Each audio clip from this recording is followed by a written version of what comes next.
કર્યું હોય તો હાલશે ને? હા હા હાલશે, કાંઈ સ્ટાર્ટ છે. Good morning, friends. First of all, I would like to congratulate you for passing fourth semester. Nobody has failed. કોઈ નાપાસ થયું નથી. વગર પરીક્ષાએ તમે 5th સેમમાં આવી ગયા છો. આ વર્ષમાં એટલે કે 5th અને 6th સેમેસ્ટર, લાસ્ટ 2 સેમેસ્ટર આપણે સૌ એવી પ્રાર્થના કરીએ પરમાત્માને કે વહેલામાં વહેલા આપણને સૌને આ મહામારીમાંથી મુક્ત કરે અને ફરીથી ક્લાસરૂમ ટીચિંગ શરૂ થઈ શકે, જેથી કરીને આ ઓનલાઈન ટીચિંગમાં જે કાંઈ પણ ફેસ ટુ ફેસ ટીચિંગના જે ફાયદાઓ છે અથવા તો ક્યાંક ને ક્યાંક જે તમારા કે અમારા વચ્ચે જે ગેપ કે ખૂટતી કડી છે એ આપણે દૂર કરી શકીએ અને ફરીથી બધું નોર્મલ થઈ જાય. અને ઘણા બધા વિદ્યાર્થી મિત્રોએ પણ એમના ઘણા કોઈને કોઈ પરિવારજનો આ મુશ્કેલીમાં ગુમાવ્યા હશે. એમને બધાને આપણે શ્રદ્ધાંજલિ પાઠવીએ. ઘણા બધા લોકો પોતે પણ આ મહામારીનો કે COVID-19 બીમારીનો ભોગ બન્યા હશે અને એમાંથી રિકવર થયા હશે. પ્રભુને પ્રાર્થના કરીએ કે જેમના કોઈના પણ સ્વજનો ધામમાં ગયા હોય એમને પરમપિતા પરમાત્મા વહેલી તકે મોક્ષ આપે એવી આપણા સૌ તરફથી શુભેચ્છા.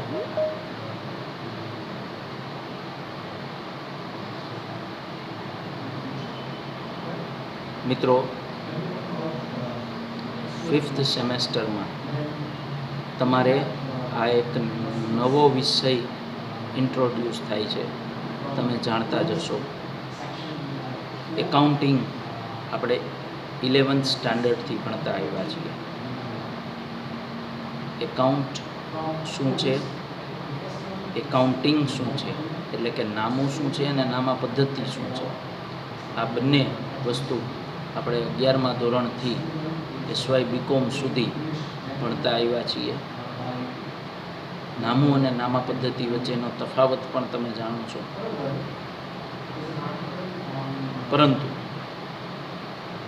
હવે તમારે જે આ નવો વિષય ભણવાનો છે એ વિષય નામું કે નામા પદ્ધતિ નથી, છતાં પણ એને સંલગ્ન વિષય છે અને આ વિષયનું નામ છે ઓડિટિંગ. તમે જાણતા જ હશો કે કોમર્સ ગ્રેજ્યુએટ થયા પછી આગળ ઉપર તમારે ઉચ્ચ અભ્યાસ માટે એટલે કે માસ્ટર ડિગ્રી માટે તમારે જે કાંઈ પણ આગળ ઓપ્શન છે એમાં એક મહત્ત્વનો ઓપ્શન છે CA એટલે કે ચાર્ટર્ડ એકાઉન્ટન્ટ. તો ચાર્ટર્ડ એકાઉન્ટન્ટ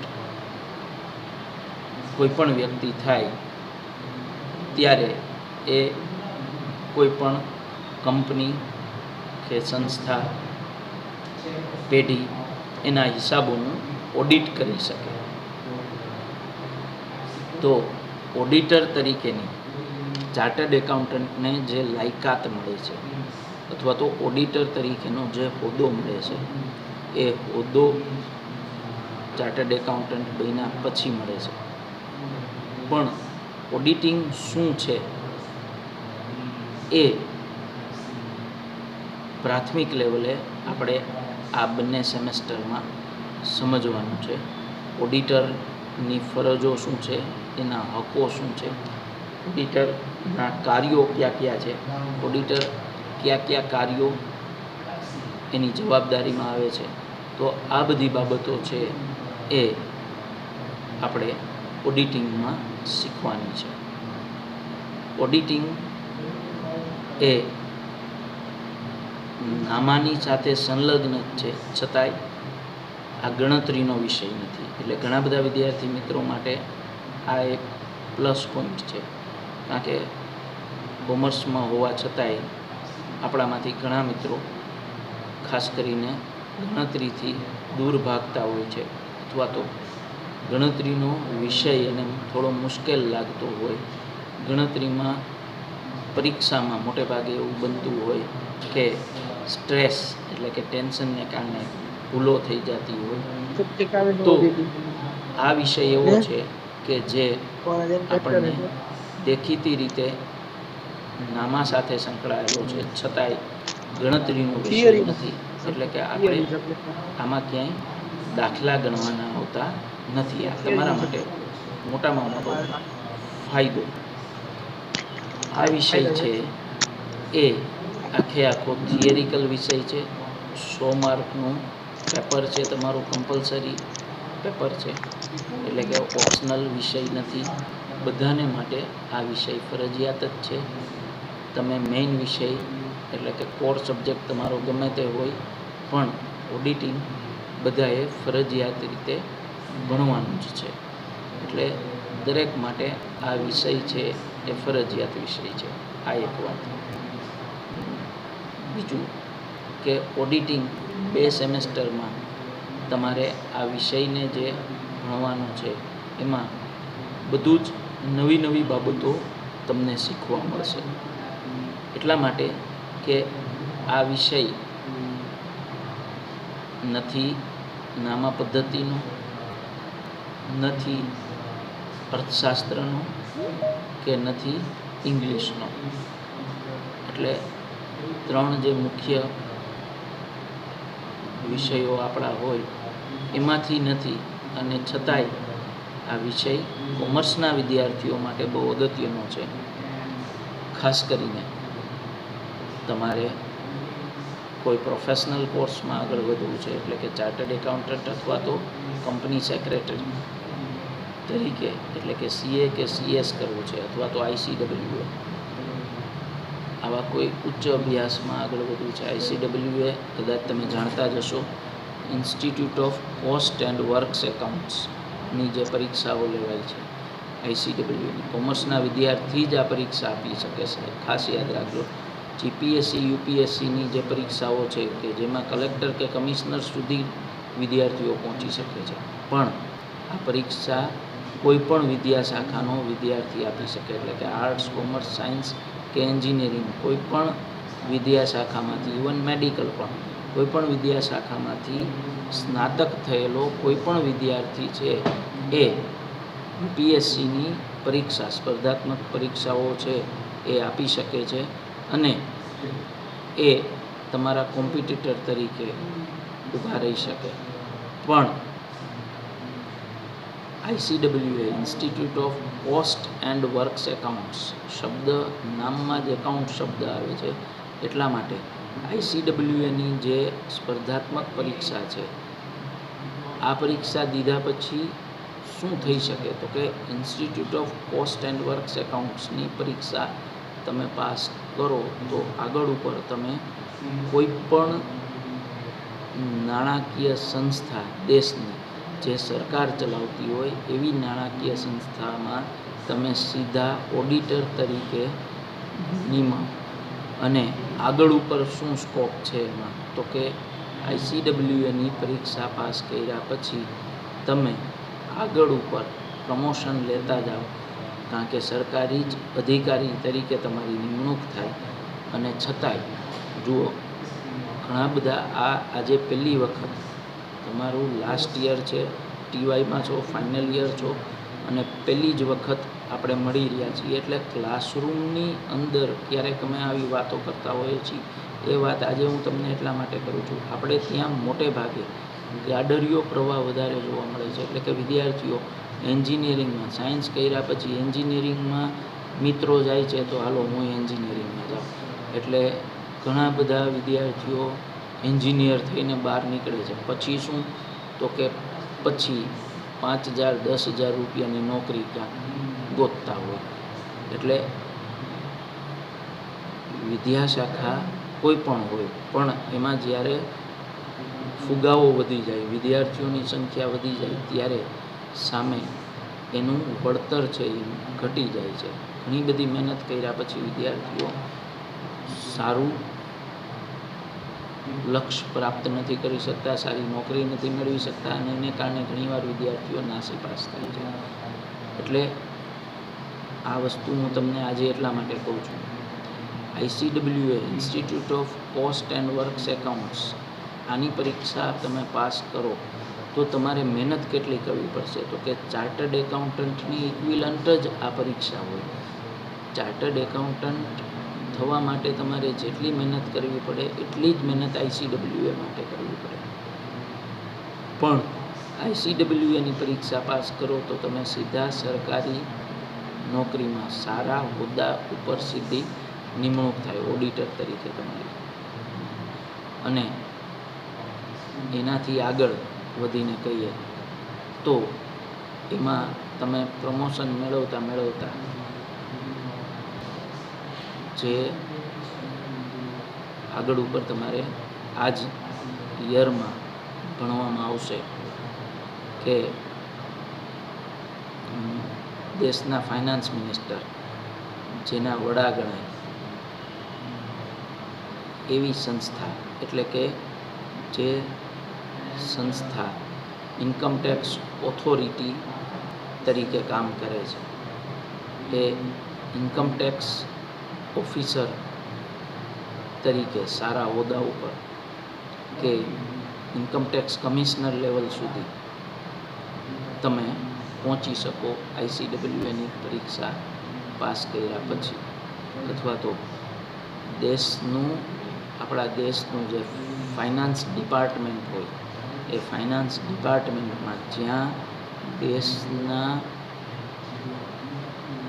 બધા જ ફાઇનાન્સને લગતા નિર્ણયો, દેશની ગવર્મેન્ટના ફાઇનાન્સને લગતા કરોડો રૂપિયાના જે ટ્રાન્ઝેક્શનો થતા હોય એના નિર્ણયો જ્યાં લેવાતા હોય એવું ફાઇનાન્સ ડિપાર્ટમેન્ટ જે સીધું કોની અંડરમાં આવે તો કે ફાઇનાન્સ મિનિસ્ટરની અંડરમાં. અત્યારે તમે જાણો છો આપણા દેશના ફાઇનાન્સ મિનિસ્ટર તરીકે નિર્મલા સીતારામન છે.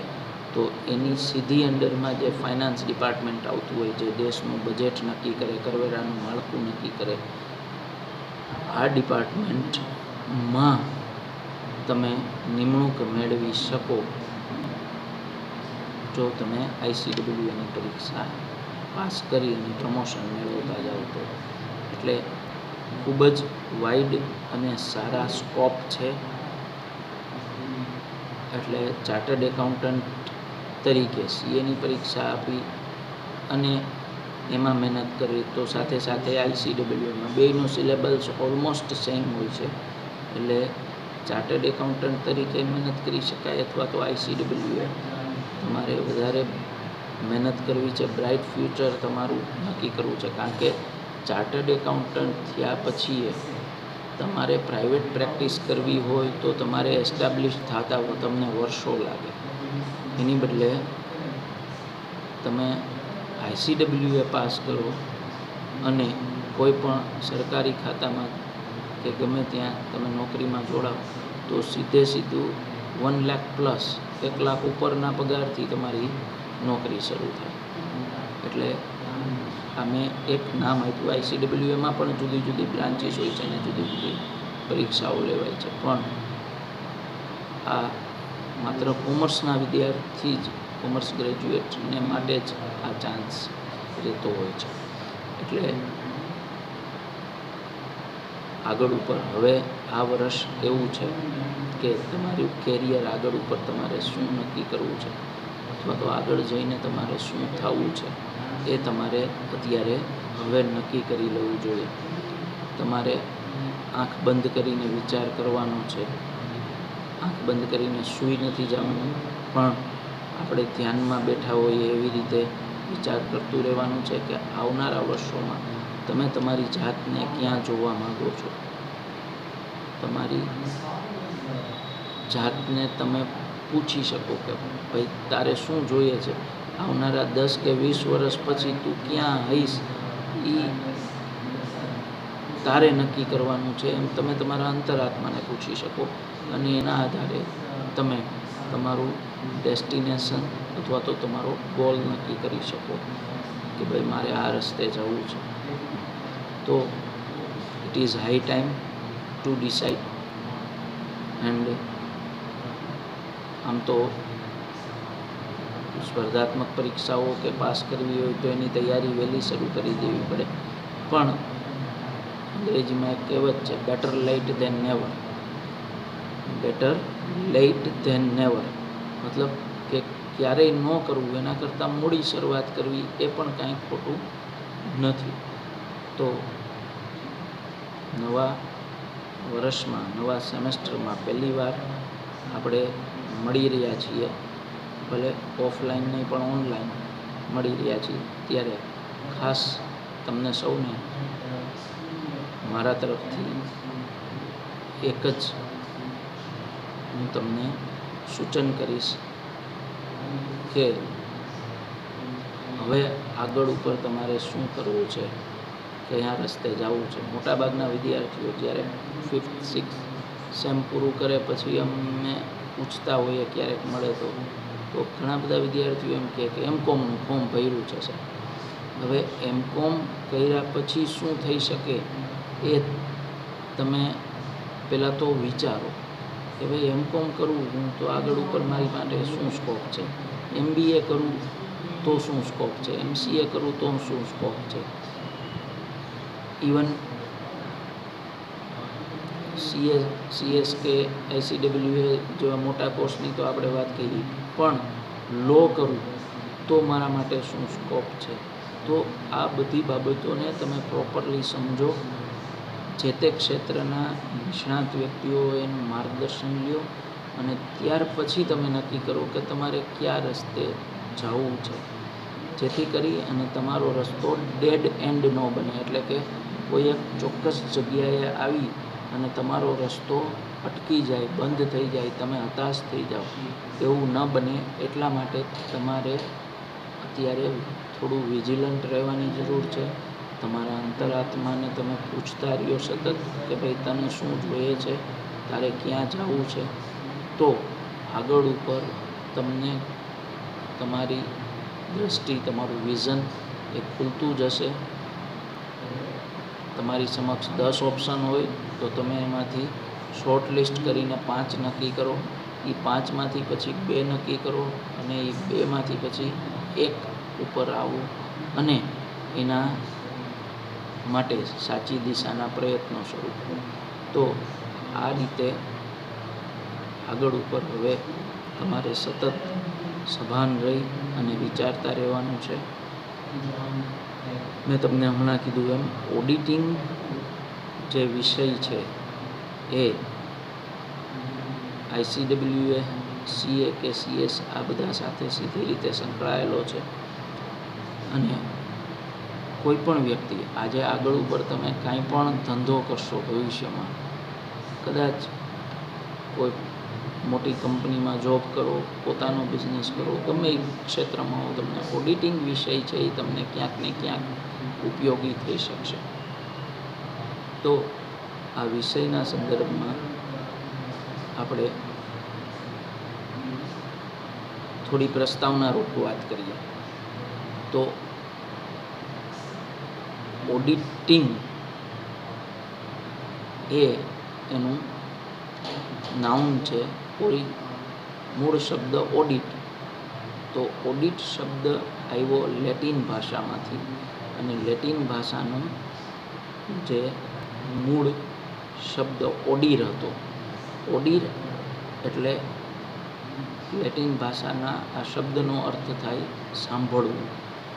ઓડિર મતલબ સાંભળવું. એના ઉપરથી ઓડિયો, આપણે ઓડિયો સિસ્ટમ અથવા ઓડિયો પ્લેયર જે શબ્દ વાપરીએ છીએ, તો ઓડિયો શબ્દ આ ઓડીર ઉપરથી જ આવ્યો હતો. ઓડીર એટલે સાંભળવું, અને જે યંત્ર કે જે ઇન્સ્ટ્રુમેન્ટ આપણને કંઈક સંભળાવે તો એ આપણે ઓડિયો આવું યુઝ કરતા હોઈએ છીએ, અંગ્રેજી શબ્દ. તો આ ઓડીર શબ્દ ઉપરથી જ ઓડિયો શબ્દ આવ્યો, એટલે કે સાંભળવું, ઓડીર એટલે, અને એના ઉપરથી જ ઓડિટિંગ શબ્દ આવ્યો. હવે તમને પ્રશ્ન એ થાય કે ઓડિટિંગમાં સાંભળવાનું ક્યાં આવ્યું? પણ મૂળભૂત રીતે જ્યારે ઓડિટિંગ વિષયની શરૂઆત થઈ હતી, આજથી 125 કે એનાથી વધારે વર્ષ પહેલાં, ત્યારે ઓડિટિંગ શબ્દનો યુઝ એટલા માટે આ રીતે થયો હતો કે નામાને લગતા જે કાંઈ પણ પ્રશ્નો હોય એ ક્ષેત્રની નિષ્ણાત વ્યક્તિ તમારા પ્રશ્નો કે તમારી મુશ્કેલીઓને સાંભળે, અને એ સાંભળી અને પછી એનું જે નિરાકરણ આપે એને પછી ઓડિટર કહેવાના આગળ જાતે.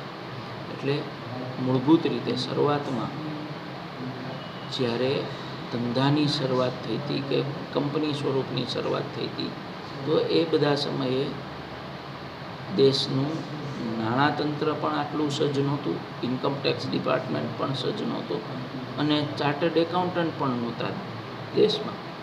ત્યારે હિસાબો જે તપાસી આપે કે ચેક કરી આપે આમાં કાંઈ ભૂલ નથી ને, એ નિષ્ણાત વ્યક્તિ એ સાંભળી અને જવાબ આપતા, અને એટલા માટે સાંભળવાનું એમાં વધારે રહેતું, એટલા માટે ઓડિટિંગ શબ્દ ઓડીર શબ્દ ઉપરથી બન્યો. તો આ એની મૂળભૂત ઉત્પત્તિની આપણે વાત કરી કે લેટિન ભાષાના શબ્દ ઓડીર ઉપરથી ઓડિટિંગ અને ઓડિયો આ બંને શબ્દ આવેલા છે. હવે આજે શરૂઆત જ કરીએ છીએ, પહેલી જ વાર મળ્યા છીએ, એટલે હું તમને ઓડિટિંગના આ 5th સેમેસ્ટરની અંદર કયા કયા ચેપ્ટર્સ તમારે ભણવાના આવશે, એક તમને વિહંગાવલોકન એટલે કે એક ઓવરવ્યૂ, બ્રીફ ઓવરવ્યૂ મળી જાય, એટલા માટે હું તમને આ વિષયમાં આ સેમેસ્ટરમાં તમારે કયા કયા ચેપ્ટર્સ ભણવાના છે એ લખાવી દઉં છું, લખતા જાજો. પહેલું ચેપ્ટર છે નંબર 1. તમે બધાએ પેન અને સાથે રાખ્યા જ હશે, ચોપડો અને પેન, તો લખો.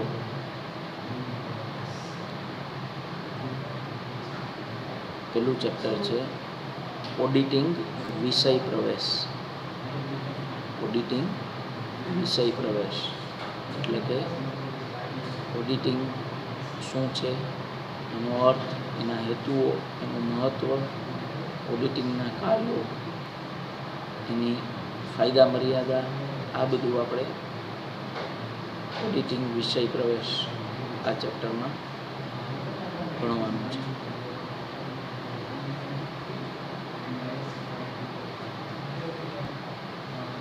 એના પછી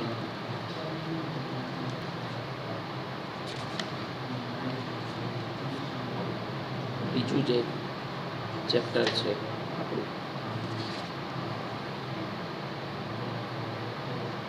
એ છે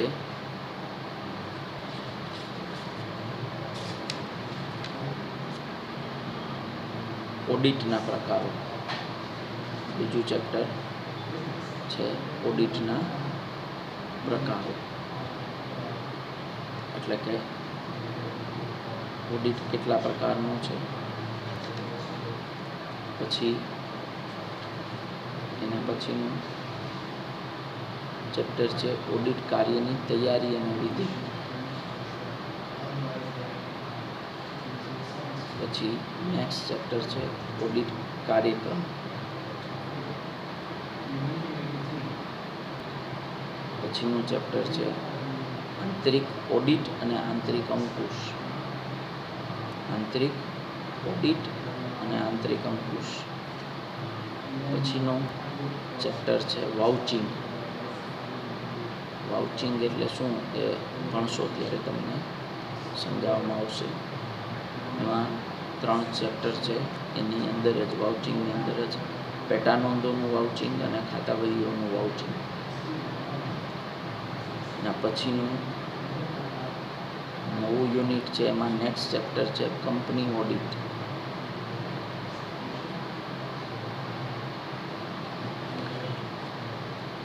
અને છેલ્લું ચેપ્ટર છે કોર્પોરેટ ગવર્નન્સ. તો આટલા ચેપ્ટર્સ જુદા જુદા તમારા અભ્યાસક્રમમાં છે. કંપની ઓડિટમાં મોટે ભાગે તમારે ઓડિટરની લાયકાત, ગેરલાયકાત, એની નિમણૂક, ઓડિટરનું મહેનતાણું, એના અધિકારો અને ફરજો, આ બધી બાબતો કંપની ઓડિટના સંદર્ભમાં તમારે ભણવાની છે. તો આ ઓડિટિંગ વિષય આવી રીતે અલગ અલગ ભાગમાં તમારે ભણવાનો છે. બધા માટે ફરજિયાત છે. મેં કીધું એમ ગુજરાતી મીડિયમ, ઇંગ્લિશ મીડિયમવાળા બધા વિદ્યાર્થીઓને આ વિષય ભણવાનું આવશે જ. વિષયનું નામ ઓડિટિંગ અને કોર્પોરેટ ગવર્નન્સ. ભાગ 1 નેક્સ્ટ સેમેસ્ટરમાં આવશો ત્યારે ઓડિટિંગ અને કોર્પોરેટ ગવર્નન્સ ભાગ 2 આવશે. તમે બધા જ નામો લખી લીધા હશે ચેપ્ટર્સના. આખો અભ્યાસક્રમ આટલા જુદા જુદા ચેપ્ટર્સમાં વહેંચાયેલો છે. આજે આપણે ઓડિટ શબ્દ શું છે, ઓડિટ શબ્દ કેવી રીતે આવ્યો, ઓડિટિંગ એટલે શું, તો કે હિસાબોની તપાસ, એને ઓડિટિંગ કહેવાય. અને ઓડિટર કોણ બની શકે અથવા તો ઓડિટર તરીકે કોણ કામ કરી શકે, તો કે જે વ્યક્તિ ઇન્સ્ટિટ્યૂટ ઓફ ચાર્ટર્ડ એકાઉન્ટન્ટ એની પરીક્ષા પાસ કરેલી હોય, ચાર્ટર્ડ એકાઉન્ટન્ટ તરીકે હોદ્દો ધરાવતો હોય, અથવા તો FCA ચાર્ટર્ડ એકાઉન્ટન્ટ તરીકે અમુક વર્ષોની પ્રેક્ટિસ કર્યા પછી ફેલોશિપ મળે એટલે FCA બની શકાય, ફેલો ઓફ ચાર્ટર્ડ એકાઉન્ટન્ટ. તો CA અથવા તો એનાથી ઉપર FCA લેવલે જે વ્યક્તિ પહોંચી હોય એ વ્યક્તિ ઓડિટર તરીકે કામ કરી શકે. કોઈ પણ કંપનીનું ઓડિટ કરવાનું હોય, ભાગીદારી પેઢીનું ઓડિટ કરવાનું હોય, કે LLP limited liability partnership firm એનું ઓડિટ કરવાનું હોય, તો આ બધામાં ઓડિટર તરીકે વ્યક્તિ કામ કરી શકે. અને જરૂરી નથી કે આપણે બધા જ ઓડિટર બની જઈએ આ વિષય શીખવાથી, પણ ઓડિટિંગ વિષય આપણને ઘણી બધી જગ્યાએ અલગ અલગ રીતે કામમાં આવી શકશે. તો મિત્રો, આજ માટે પ્રાસ્તાવિક વાતચીત કરવાની હતી, આટલું આપણે આજ માટે રાખીએ છીએ. નેક્સ્ટ ટાઈમ આપણે ઓડિટિંગ વિષયમાં આગળ વધશું. Thank you.